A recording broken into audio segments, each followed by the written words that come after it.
यो सरकारले जसरी खर्च जुटाउने र जसरी खर्च गर्ने यो संकल्प सोच बजेटमा राखेको छ। यो हेर्दै गर्दा अबको 2-3 महिनाभित्रमा कोरोना भाइरसबाट नेपाल पूर्ण रूपमा मुक्त रहन्छ, अछुतो रहन्छ। यसबाट हामी कहीँ पनि प्रभावित हुँदैनौँ भन्ने कुराको सम्पूर्ण रूपमा उहाँहरूलाई ज्ञान भएको, आत्मविश्वास भएको पाएँ मैले चाहिँ।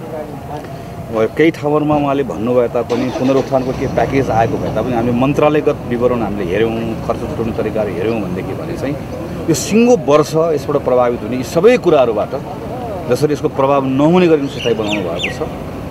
यो क्राइसिसको बेलाको क्राइसिसको अवस्थालाई अझै पनि उहाँहरूले यसलाई ग्रहण गर्नु भएन भन्ने मलाई मेरो चाहिँ प्रारम्भिक टिप्पणी चाहिँ एकदम सामान्य अवस्थामा सबै कुरा नर्मल भएको जस्तो सबै क्षेत्रमा उहाँहरूले छुटाउनु भएको कार्यक्रम प्राथमिकता सबै हेऱ्यो भने यस्तो रहेको।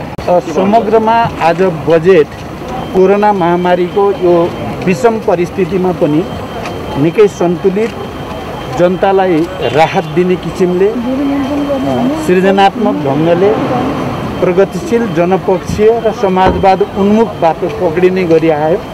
म खुसी छु। यो बजेटले जनताका सबै समुदाय अझ त्यसमा पनि मुख्यतः निम्न वर्गका जनतालाई सम्बोधन गर्ने, राहत दिने जो प्रयास गरेको छ त्यो सराहनीय। स्रोत चाहिँ कसरी जुटाउने? स्रोत जुटाउने बारेमा पनि त्यहाँ प्रष्टै राखिएको छ। एउटा कुरा के हो भने अहिलेको परिस्थिति त जटिल छँदैछ, तैपनि आन्तरिक र बाह्य ऋण सहयोग र राजस्वको जो अनुमान गरिएको छ त्यो वस्तुवादी नै छ र त्यसबाट त्यो समस्या समाधान हुन्छ भन्ने नै मैले देख्छु। धन्यवाद। अहिले फरक ढङ्गले आउनु पर्थ्यो, तर करिब करिब निरन्तर जस्तो नै आयो। त्यसैले म व्यक्तिगत रूपमा चाहिँ यसले समस्याको समाधान गर्दैन भन्ने मेरो निष्कर्ष छ। तैपनि कति पनि भएन भन्न मिल्दैन। जस्तै जुन जे विषयमा चाहिँ हामीले जोड दिनुपर्ने हो भन्ने कुरा सिद्धान्त त ठिक छ। जस्तै अहिले हामीले कोरोनाको महामारीबाट जुन जीवज्यानको खतरामाथि सबभन्दा ठुलो प्रश्न छ, त्यसैले स्वास्थ्य क्षेत्रमा, उपचारको क्षेत्रमा प्राथमिकता दिने कुरा, तत्काल चाहिँ व्यवसायहरूलाई र रोजगारविहीन भएकालाई राहत दिने कुरा, कृषि क्षेत्रमा, शिक्षा क्षेत्रमा जोड दिने कुरा सिद्धान्तमा त ठिकै भनेको छ, तर व्यवहारमा गर्दा पनि हेर्नु हो भने त्यो चाहिँ देखा पर्दैन। किन मैले गत वर्षको बजेट विनियोजन र यो वर्षको मैले सँगै लिएर हिँडेको थिएँ, त्यो मैले दाँजेर हेर्दा म देख्छु भने कयौँ कुरा जम्मै धेरै सो कुरा दोहोरिएको छ। जब तपाईँको समग्र बजेट फोहोरको अहिले दाँजेर हेर्नुभयो भने टोटल बजेट 58 अर्बले दिएको छ। त्यसमध्येमा पनि राजस्वको अनुमान नै 1 खर्ब कम हुन्छ भन्ने छ। हुनसक्छ अझ त्योभन्दा पनि कम होस्। यस्तो अवस्थामा त्यो न्यून बजेटलाई विशेष क्षेत्रमा फोकस गरेर ल्याउनु पर्यो। जस्तै स्वास्थ्य क्षेत्रमा तपाईँले फोकस गर्ने हो भने पोहोर साल 68 अर्ब विनियोजन गरिएको थियो। अहिले यति ठुलो सङ्कट छ, हामीले थुप्रै तत्कालै यो कहिले कति महिना अगाडि बढ्छ भन्ने टुङ्गो छैन। उपचारको निम्ति, स्वास्थ्य सम्बन्धी उपकरणको निम्ति र जुन नयाँ प्रयोगशालाहरू, परीक्षणहरूको निम्ति जुन कुरा भनिएको छ त्यसको निम्ति बजेट चाहिँ कमसेकम डबल हुनुपर्छ। 68 अर्बको सट्टा 90 अर्ब मात्रै आएको छ भने जम्मा तपाईँले 22 अर्ब रुपियाँबाट यति ठुलो कोरोनाको सङ्कटको स्वास्थ्य उपचार गर्छु भन्नु त हास्यास्पद कुरा हो। त्यसैले त्यो असम्भव देख्छु म, फोकस पुगेन। त्यसैले अर्को कुरा 10औं लाख नेपालीहरू विदेशबाट रोजगारी गुमाएर फर्काउँदैछन्। तिनीहरू धेरै जसो ग्रामीण क्षेत्रमा जान्छन् र हामी सबैले भनेका थियौँ रोजगारी सिर्जना गर्नु निम्ति कृषि क्षेत्रको रूपान्तरण मुख्य बन्नुपर्छ भनिएको थियो। त्यसो भने त त्यो कार्यक्रम त्यही ढङ्गले आउनु पर्थ्यो, बजेट पनि त्यही ढङ्गले विनियोजन हुनुपर्थ्यो। र पोहोर साल कृषिको बजेट 34 अर्ब थियो, अहिले 41 अर्ब छ भने 7 अर्ब मात्रै कृषिमा लगानी गरेर 10औं 15औं लाख युवाहरूलाई नयाँ ढङ्गको रोजगारी सिर्जना गर्न सक्नुहुन्न। त्यसले शिक्षाको हेर्नुभयो भने करिब त्यस्तै छ। त्यो मेरो सार के भन्न खोजेको हो भने यो एउटा निरन्तरतामा आयो, यसले समस्याको समाधान गर्दैन। जहाँसम्म यो राहतका कुरा, सामाजिक सुरक्षाका कुरा छन् त्यो पनि कनिका छरिएरै आयो। जबकि हाम्रो जो गरिबको रेखामुनि भएका मानिसहरू अहिले करिब 16.7% भनिएको छ। करिब 10% गरिबीको रेखामुनिको मान्छे बढ्छ भन्ने अनुमान छ। त्यसो भने तिनीहरूको चाहिँ एउटा चाहिँ त्यसैमा मापन गरेर एकीकृत ढङ्गले ल्याउनु पर्थ्यो, त्यो ल्याइएको छैन। त्यसैले मैले यसको समाधान गर्छु जस्तो मलाई लाग्दैन। होइन, कार्यान्वयनको निम्ति पनि जुन खालको सुधार आउनु पर्थ्यो, हाम्रो प्रशासन यन्त्रमा जुन हाम्रो सुधार आउनु पर्थ्यो त्यो चाहिँ आएन, उहिलेकै आएको छ। र खास गरी अरू सानो सानो झिनामसिना निरन्तरताको जुन योजनाहरू छन् वर्षौँदेखिका, जो अहिलेसम्म पुरा भएका छैनन्, त्यसलाई किन निरन्तर सर्नु पर्छ? प्रत्येक क्षेत्रमा जस्तै उदाहरणको निम्ति म दिन्छु, रेलको कुरा छ। अहिले रेलको कुरा किन चाहिएको छ? यो वर्ष नगरे हुँदैन भने त्यसमा पनि बजेट विनियोजन गरिएको छ। पानी जहाजको कुरा पनि फेरि गरिएको, त्यहाँ पनि आएको छ भने यस्ता कुराले चाहिँ पनिका छरिने तरिकाले अहिलेको सङ्कटको समाधान हुँदैन। आगामी दिनमा गम्भीर हुने मात्रै विशिष्ट ढङ्गले जुन आउनु पर्थ्यो, विशिष्ट प्रकृतिको समस्याको निम्ति विशिष्ट प्रकृतिको समाधान आएन। एउटा ठुलो क्यान्सरको रोगलाई फेरि सामान्य झारफुक जस्तै आयो भन्ने मलाई लाग्छ। शिक्षाको हिसाबले हेर्दा खास गरिकन केही भत्ताहरू काटिएका छन्, केही विलासिताका क्षेत्रकामा खर्च हुँदै आएको सार्वजनिक खर्चलाई कटौती गरिएको छ। त्यसले खास गरिकन स्वास्थ्य क्षेत्रमा क्रियाशील कर्मचारीहरूभन्दा बाहेक अरूलाई अलिकति असन्तुष्ट त बनाएको होला, तर यसलाई स्वाभाविक रूपमा लिनुपर्छ। किनभने यो कोरोनाका कारणले हाम्रो अर्थतन्त्र जसरी चाहिँ विश्व अर्थतन्त्र नै जसरी सङ्कुचनमा छ र हाम्रो अर्थतन्त्र बरु 2.3%ले बढ्ने जुन कुरा गरिएको छ त्यस हिसाबले राम्रै छ। सन्तुष्टिको कुरा गर्दाखेरि सबैभन्दा बढ्ता नेपालमा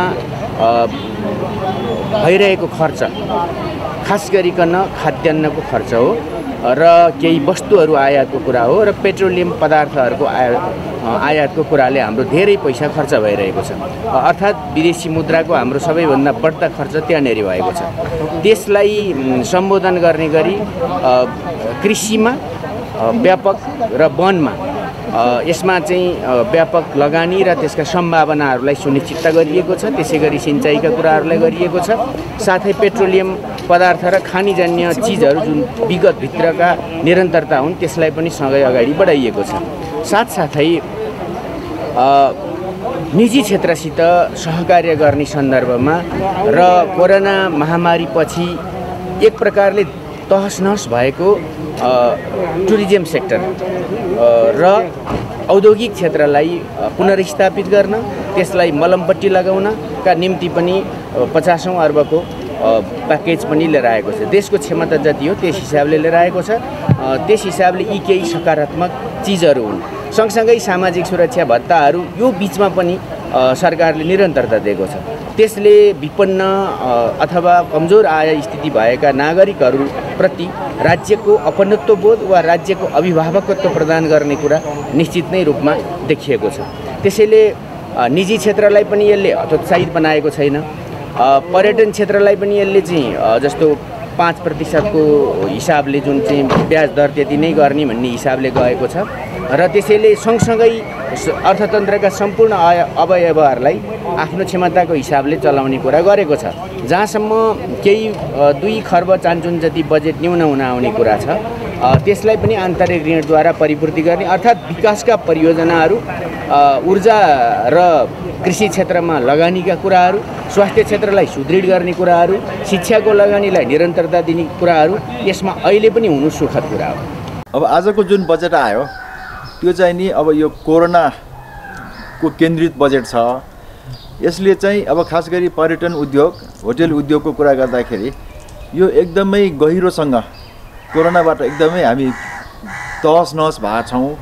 त्यसको लागि अब पहिलो कुरा सर्भाइभल, हाम्रो उद्योग कसरी बचाउने र दोस्रो कुरा चाहिँ यसलाई कसरी पुनरुत्थान गर्ने, रिभाइभल कसरी गर्ने भन्ने कुराहरूमा बजेटले धेरै कुराहरू समेटेको छ। त्यो मानेमा अब यो सकारात्मकै देखाएको छु मैले। जस्तो अब हाम्रो ऋण सावा ब्याज तिर्नलाई 5% को ब्याज दरमा एउटा 50 अर्बको एउटा पुनरुत्थान कोष र एउटा 1 खर्बको नेपाल राष्ट्र ब्याङ्क अन्तर्गत एउटा पुनर्संरचना त्यस्तो कोष एउटा सृजना भएको छ।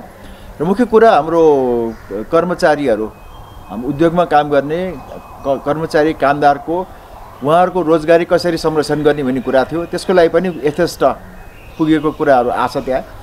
र त्यसपछि अनि अब यो कति कर महसुल छुटहरूका कुरा पनि आछ र सँगसँगै अब यसको रिभाइभल अब उद्योग कसरी अगाडि बढ्ने भन्ने कुराहरूमा चाहिँ यो सबभन्दा ठुलो कुरा चाहिँ नि यो आन्तरिक पर्यटन विकास गर्नलाई सरकारले एउटा देश दर्शनको कार्यक्रमको अवधारणा ल्याछ। त्यसपछि नयाँ नयाँ डेस्टिनेसन डेभलप गर्ने, नयाँ प्रडक्ट डेभलपमेन्ट गर्ने, एयरपोर्टहरू बनाउने, हाम्रो काठमाडौँ लगायतका एयरपोर्टको स्तर उन्नति गर्ने, भैरवा पोखराका कुराहरू आछ। र अनि अब अलिकति यो सूचना प्रणालीमा, पर्यटनको सूचना प्रणालीमा डिजिटाइजेसन गर्ने, अनि अब यो नयाँ प्रडक्टहरू जस्तो गढीहरू, अब यो पशुपतिनाथ, जनकपुर, मुक्तिनाथ लगायतका कुराहरू, यो समग्रमा ओभरअल त्यो पोजिटिभ देखिन्छ। हाम्रो देशमा एउटा समस्या के छ भन्दाखेरि नीति कार्यक्रमहरू राम्रो आउँछन्, त्यसको कार्यान्वयन पक्ष एकदम कमजोर हुन्छ। यसको कार्यान्वयन पक्षमा त हामी पनि लाग्छौँ, अब हामीलाई नै आवश्यक छ होइन। यसमा सरकारसँग हामी हातोमालो गरेर काम गर्छौँ। ओभरअलमा छोटकरीमा भन्दाखेरि अब सरसर्ती हेर्दाखेरि ओभरअल ठिकै राम्रै छ। हाम्रो खास गरी पर्यटन उद्योग चाहिँ नि अब भोलि लकडाउन बिस्तारै हट्छ, अब बिस्तारै समय सहज हुँदै गए तापनि हाम्रो पर्यटन उद्योग चाहिँ अर्को डेढदेखि 2 वर्षसम्म अगाडि बढ्नलाई एकदमै गाह्रो हुन्छ। किनभने संसार नै त एकदमै अप्ठ्यारो स्थितिमा संसारै छ। त्यस कारण बाहिरबाट आउने पर्यटकहरू, अन्तर्राष्ट्रिय पर्यटकहरू भित्रिन एकदम गाह्रो छ। त्यस कारणले सरकारले जुन आज बजेटले आन्तरिक पर्यटनको अवधारणा ल्याछ हो त्यसलाई हामीले अगाडि बढाउन सक्नुपर्छ। र मुख्य कुरा त हामी 6 महिना 8 महिना त वर्ष दिन 1.5 वर्ष चाहिँ हामी बाँच्नु पर्यो, सर्भाइभ गर्नु पर्यो। हामीसँग काम गर्ने हाम्रो कर्मचारीहरू बाँच्नु पर्यो र यसरी हामी अगाडि जान सक्यौँ भने अनि अगाडिका बाटोहरू सहज हुन्छन्। त्यस कारणले सबभन्दा कुराहरू नीति कार्यक्रम आयो, त्यस कारण चाहिँ अब कार्यान्वयन पक्ष एकदम अप्ठ्यारो छ। त्यसमा हामी एउटा टिमवर्क भएर निजी क्षेत्र सरकारसँग हातेमालो गरेर अगाडि बढ्नुपर्छ। एक्जिक्युसन नभएको कुरालाई अब त कोरोनाले गर्दाखेरि 3 महिनाको समय त्यसै खेर गयो भने यसको कार्यान्वयनमा समय बढाउनु पर्नेमा त्यो पनि बढाइएन। र यो समष्टिगत हेर्दाखेरि कुनै काम पुरा हुने अवस्था देखिँदैन, खालि कनिका जस्तो छडिराखेको छ, सबैमा राखेको छ, छोड्या केही पनि छैन, पुरा हुने कुनै पनि देखिँदैन। यो स्रोतको अवस्था हेर्दा यो जुन कार्यान्वयनको अवस्था के देख्नुहुन्छ? स्रोतको त मूल आधार नै वैदेशिक ऋण र सहयोग भनिराखेका रहेछ। यस्ता बजेट त त्यसै काल्पनिक बजेट देखियो। विदेशी ऋण प्राप्त हो, विदेशी एड प्राप्त हो भने मात्रै पुरा हुनेछ। अवस्था स्थिति त्यही नै छ। बजेटको चाहिँ नि एउटा जुन हिसाबले अर्थमन्त्रीले यो कोरोना समयले जीवन बचाउनको लागि चाहिँ नि करिब 90 करोड चाहन्छन् भनौँ न, झन्झनै 91 करोडको ल्याएको, त्यो चाहिँ नि राम्रो छ। अब सबैको जीवन पहिले त रक्षाकै कुरो आउँछ, तर जीवन रक्षाको साथसाथै जुन जीविका उत्पादनको लागि एउटा हुनुपर्ने त्यो चाहिँ नि अझ उत्साही चाहिँ देखेको छैन म चाहिँ नि। तर अहिलेसम्म त्यही पनि अब पछि अझ के किताब हेरेपछि र आर्थिक ऐन हेरेपछि थाहा होला। तर जुन हामीले चाहिँ नि अस्तिदेखि सुरुदेखि दिइरहेको, चाहे त्यो कृषिको हुन्, चाहे त्यो पर्यटनका हुन्, चाहे वैदेशिक रोजगारीमा आएकालाई हुन्, चाहे त्यो सिपमूलक, त्यसको सबैलाई चाहिँ नि समेटेको छ। र सम्झाउँदाखेरि यो बिजुलीको हामीले जुन माग गरिरहेको बिजुलीको छुट र डिमान्डको बिजुली डिमान्डको छुट, त्यो चाहिँ नि छुट दिएकोमा त्यसो स्वागत योग्य छ। तर जुन एउटा यो अहिले कोरोनाको लागि स्टिमुलस प्याकेज एउटा 50 अरब मात्रै भएको, त्यो चाहिँ नि अलि धेरै न्यून भएको लागिरहेछ। त्यही पनि अहिले तपाईँ यो हेर्दै र पर्यटनको पनि हामी पहिलेदेखि यो एयरपोर्टको वायु सेवालाई ग्राउन्ड ह्यान्डलदेखि छुट हुनुपर्छ, धेरै महँगो भयो भने त्यो पनि सहुलियत दर गरेको राम्रो छ। र हाम्रो अहिले बाहिरबाट भन्दा डोमेस्टिक टुरिस्ट र सबैलाई एउटा भनौँ न सरकारी कर्मचारीदेखि व्यवसायीलाई पनि केही बोनसमा भयो, केही छुट गरेमा राम्रो हुने। तर यो कुरा चाहिँ राखेछ, अब कसरी राखेछ र अब तपाईँको यो गर्दा यो करको के छ, राजस्व सम्बन्धी भंसारको के छ, त्यो चाहिँ नि सबै आर्थिक ऐन नहेरेसम्म थाहा हुँदैन। सबैलाई समेट्न कोसिस गरेको छ। तर जुन एउटा यो हाम्रो आर्थिकलाई चाहिँ नि अझ अगाडि बढाउनलाई जति समेट्नुपर्ने जति त्यो रकमहरू भनेको छ त्यो चाहिँ नि अलि अपुग जस्तो लाग्छ। जस्तो कृषिलाई हामीले अस्तिदेखि भनिरहेछौँ, यो शीत भण्डार कोल्ड स्टोरेज भयो, यो कृषिको भण्डारण भयो जुन अहिले 200 वटा गर्ने भनेछ, त्यसमध्ये हामीले चाहिँ नि एउटा कृषकहरूको बाइब्याक गर्ने सामानको अलि स्टक बफर स्टकको यी सबै अवधारणा पनि आएको छ। अब यो सबैलाई चाहिँ नि आज बजेटमा मात्रै सीमित र भोलि कागज मात्रै यसलाई चाहिँ इम्प्लिमेन्टेसन चाहिँ नि यो तुरुन्त हुनुपर्छ ताकि यो सबैलाई र जुन यो रोजगारी दिने र बाहिरबाट आएकोलाई यति रोजगारी यसबाट यो भनेछ प्रधानमन्त्रीको कोषबाटदेखि लिएर सबै छ। तर सबभन्दा मेरो चाहिँ विचारमा सबभन्दा अहिले भइरहेको जुन रोजगार सबै व्यवसाय र उद्योगले दिइरहेको पहिला तिनीहरूलाई नै त्यो व्यवसायलाई नै उत्थान गरेर पहिला उनीहरूलाई दिनु पर्यो, त्यो बाहिर आउने त पछि त सबैले त्यसै पनि भइरहेछ। र सिप मुलुक सबै सेक्टर हाम्रा जति पनि बाहिरबाट आइरहेकाहरू छन् उनीहरूलाई चाहिँ सिप मुलुक चाहे त्यो गाउँमा चाहे त्यो वडामा यो भनेको त्यो पनि स्वागत योग्य छ। र एउटा जुन विदेशीहरू रोजगारीलाई चाहिँ नि अलिकति त्यसलाई चाहिँ हतोत्साही गर्ने भने जसले गर्दा हाम्रो स्वदेशी हाम्रो नेपालीलाई रोजगारी पाउनेमा पनि यसले मद्दत पुग्छ। र स्वास्थ्यको लागि विशेष यो जीवनयापन गर्नलाई विशेष धेरै स्वास्थ्यको लागि बजेट र धेरै नयाँ नयाँ कुराहरू र जुन एउटा उत्साहवर्धक भनेछ त्यो पनि स्वागत योग्य छ।